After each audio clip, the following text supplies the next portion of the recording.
with living in such concentrations in cities, we are alive only because of these vaccinations and these medicines and everything. Many of us would have died for small things in the past, small things. This is why we must understand, when I said the average life expectancy was 28 years, simply because a whole lot of people died when they're young. Because of small infections, if a flu comes, they will die.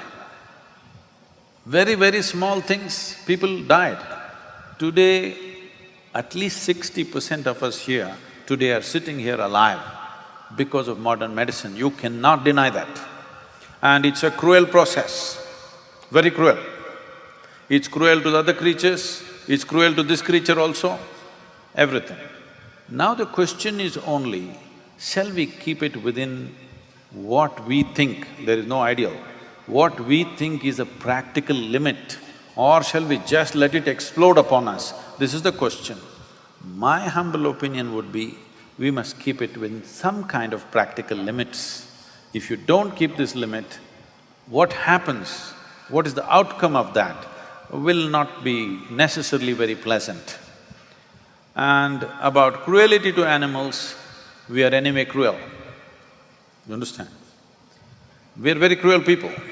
Let's understand this. Because this is the very nature of life.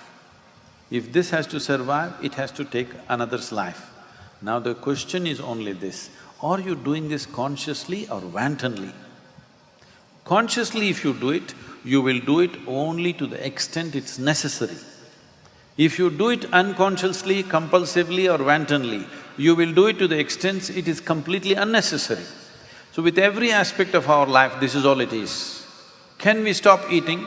Whether you cut a plant or an animal or whatever, it is life, it suffers in some way. The question is just this, are we doing it to the extent that we need? Or are we doing it for pleasure? Or are we doing it just wantonly without unconsciously? This is all the question is. Because we as human beings can stand out from other creatures only when we function consciously, otherwise we're just like them, many times worse than them.